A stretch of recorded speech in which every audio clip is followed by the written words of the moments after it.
Hey everyone, it's Norm from Tested here at Wonderfest 2023. Now I'm joined here by Gordon Moriguchi. And you are, well, first of all, it's a pleasure to meet you. Oh, Gordon. you too. Thank you. You, along with your partner Todd, co-run the Space 1999 Props and Ships group on Facebook. Yep. And what a rare treat it is, not only to have you guys here, but also have your collection here. I've never seen a display like this before. I don't think anybody has, really. Not to this extent. Now, I confess I'm not the most familiar with Space 1999, but of course I recognize the Eagle Transporter and the various versions of it, so iconic, of the Anderson Productions. But what do we have here in terms of scaling, and what is this representative of? Well, so the 44-inch, which is roughly 1/24 scale, was the actual size of the shooting scale of what Brian Johnson used during the production of the show. You have 3 different Eagles that were produced during the show's run. You have what we call the Eagle 1, which is the proper paneling that's on the shoulder pods and whatnot.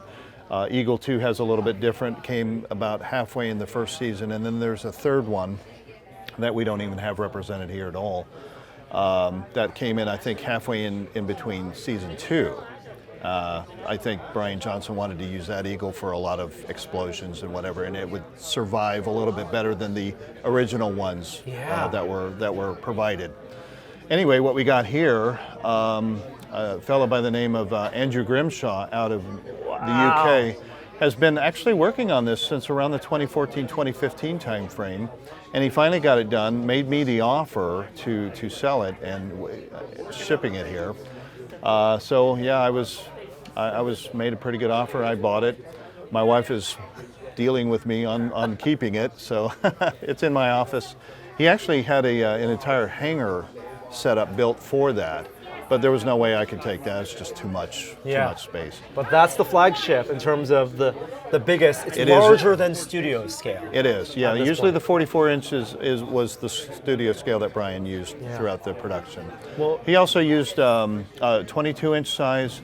I think there was an 11-inch size and a 5-inch size during production of the show. And that's an interesting thing. I noticed when miniatures were a popular form of filming, there would be different sizes for different types of shots. Yep. And then there's consistency, of course, but there's going to be some differences. Yep. Differences in maybe the paneling and the greeley work.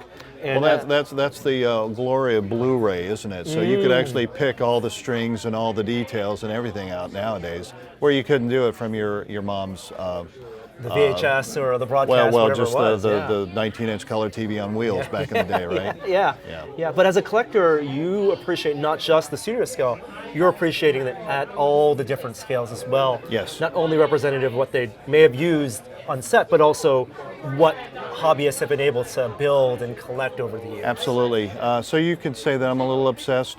Just a little bit. The thing that really turns me on about the builds, though, is that even though Round 2 MPC put out a very accurate kit back in 2015, anything older was very inaccurate. So they would do serious modifications to the Eagle.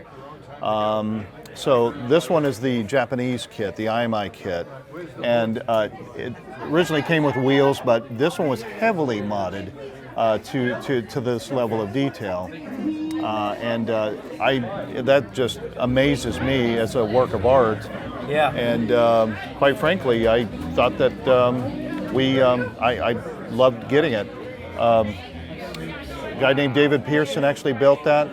He also went further and did the Eagle 4 IMI kit mod. And I have another one at home, the VIP, the orange one. But anyway, so yeah, you have a various sundry different scales. Like I said, this is 22-inch. This is a recent 14-inch kit from MPC. Came out around the 2019 time frame. This is actually a mass-produced Eagle. Moss one, yeah. The Eagle Moss, yeah. And then the 1612 mass-produced die-cast, and then the older Konami from 2003 time frame. So same thing with the Eagle 4 side of the house. Now the 44-inch over here, that is mass-produced by 1612.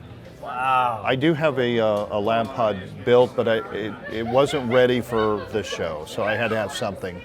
And of course, Andrew Grimshaw built the 88. Amazing work of art. Aluminum all the way around. It's just. I'm glad it breaks down. Yes, to where I could actually lift it. But even the lab pod there is about 100 pounds by itself. Just the middle piece. I'm just blown away because I see so many collectors or builders have like an idealized scale. You know, whether it's like a Star Trek Enterprise 1/350th, and it's like they just want a studio scale, and maybe the smaller ones are lacking in detail. Yeah. But you're appreciating all the different versions, and then you're waiting for the right mods to accuratize. Pretty much, yeah. What was the last one that you got that filled a hole in your scale lineup? Or well, believe it or not, round 2 just put out the 14-inch Eagle 4. I had a deco sample. Jamie Hood allowed me to have it built prior to the mass release, and here it is right here. And it perfectly fits up in that lineup. Absolutely. So there's the box up there. If anybody's interested, this is the original, and the original artwork. concept. Yeah. Oh wow, the art for the box. I purchased that too. So. I can see when you said you're a little obsessed. Yeah, a little obsessed. A little obsessed, Gordon. That's so cool. Jamie's an amazing artist, as you can see, but I'm very happy. What is it about this show, this ship, that really resonates with you? I think it was my first taste of Armageddon back in 1975. I mean, think about it. You know, you got this major catastrophe of the moon exploding out of the Earth's orbit, and this was the transportation of the day. Right, and it's very aesthetically pleasing. As you can see, it's very iconic.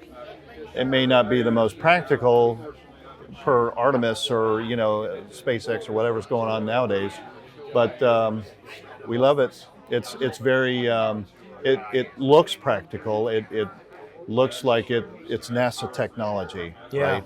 There's an ethos and aesthetic that had some grounding in reality, maybe influenced by 2001: Space Odyssey and that aesthetic as well. Not only that, in 1975 when I was 9 years old, you got to admit this was only going to be like 30 years in the future, so we could actually see something like that. Yeah. Or Star Trek, Star Wars, that's hundreds of years. Or Fantasy World. Or Fantasy World, yeah.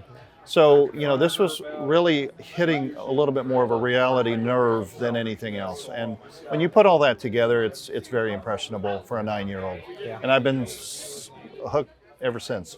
That's amazing. And it's like fans like you that keep this franchise alive many decades after it's been off the air and keep its design alive as well. Well, for Props and Ships, we do have a really good following. We do like to help advertise and at least get the word out to where we could, celebrate and, see the next generation model builders put stuff together. Awesome. It's really great for critical skills, critical thinking, following instructions, and they would be proud to have something accomplished as a goal. Absolutely. The little ones, anyway. Well, thank you so much, Gordon, for sharing with us yours and Todd's collection. It's such an incredible display. Yeah, I really appreciate that. Yeah, pleasure to meet you. Absolutely. Have a great one.